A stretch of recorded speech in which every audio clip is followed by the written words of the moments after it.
Welcome to One Chapter, One Thought.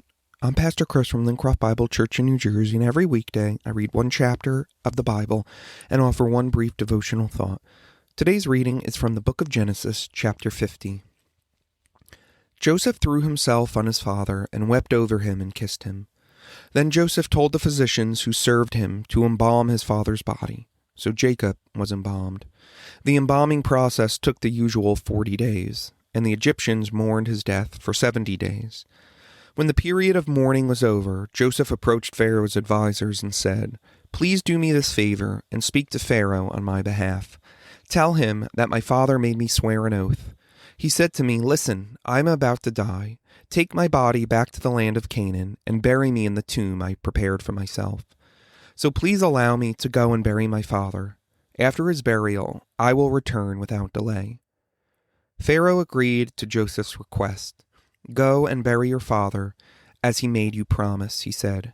So Joseph went up to bury his father. He was accompanied by all of Pharaoh's officials, all the senior members of Pharaoh's household, and all the senior officers of Egypt. Joseph also took his entire household and his brothers and their households, but they left their little children and flocks and herds in the land of Goshen. A great number of chariots and charioteers accompanied Joseph. When they arrived at the threshing floor at Atad, near the Jordan River, they held a very great and solemn memorial service with the 7-day period of mourning for Joseph's father. The local residents, the Canaanites, watched them mourning at the threshing floor of Atad. Then they renamed the place which is near the Jordan Abel Mizraim, for they said, 'This is a place of deep mourning for these Egyptians.' So Jacob's sons did as he commanded them. They carried his body to the land of Canaan and buried him in the cave in the field of Machpelah near Mamre. This is the cave that Abraham had bought as a permanent burial site from Ephron the Hittite. After burying Jacob, Joseph returned to Egypt with his brothers who had accompanied him to his father's burial. But now that their father was dead, Joseph's brothers became fearful. 'Now Joseph will show his anger and pay us back for all the wrong we did to him,' they said. So they sent this message to Joseph. 'Before your father died, he instructed us to say to you, "Please forgive your brothers for the great wrong they did to you, for their sin in treating you so cruelly. So we, the servants of God your father, beg you to forgive our sin." When Joseph received the message, he broke down and wept. Then his brothers came and threw themselves down before Joseph. "Look, we are your slaves," they said. But Joseph replied, "Don't be afraid of me. Am I God, that I can punish you? You intended to harm me, but God intended it all for good. He brought me to this position so I could save the lives of many people. No, don't be afraid. I will continue to take care of you and your children." So he reassured them by speaking kindly to them. So Joseph and his brothers and their families continued to live in Egypt. Joseph lived by the age of 110. He lived to see 3 generations of descendants of his son Ephraim, and he lived to see the birth of the children of Manasseh's son Machir, who he claimed as his own. "Soon I will die," Joseph told his brothers, "but God will surely come to help you and lead you out of this land of Egypt. He will bring you back to the land he solemnly promised to give to Abraham, Isaac, and Jacob."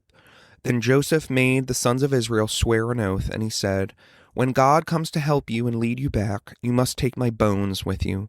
So Joseph died at the age of 110. The Egyptians embalmed him, and his body was placed in a coffin in Egypt. One thought. After Jacob blesses his sons, he passes away. With their father now out of the picture, Joseph's brothers once again show their cowardly character. They don't trust Joseph and believe that Joseph will treat them horribly now that their father is dead. So they make up a plea from their father that Joseph would treat them well. Joseph, for his part, continues to show character and integrity and tells them that he will always care for them and his children. The reason why Joseph can show overwhelming kindness to his brothers is that he interprets his story in light of God's providential care. "You intended to harm me," he says, "but God intended it all for good." In verse 29. We see Joseph seeing the hand of God behind his story and bringing him to a place where he could save many lives, even though he had to go through immense suffering to get there. In a similar way, God works through Christ in our lives. Jesus went through immense suffering, even suffering at the hands of his own people, so that he might save the lives of many. But in Jesus' case, he doesn't just save us from starvation, but from an eternity apart from God. As we read the story of Joseph, we can see him as a symbol pointing forward to the redeeming work of Christ. Jesus is the true and greater Joseph, who didn't just go into prison, but went into the grave for his people. Jesus wasn't just exalted to Pharaoh's right hand, but the right hand of the Father, the Lord of all. Jesus now leads and guides his people through their pain and through the suffering, so that his good plan might roll forward through them.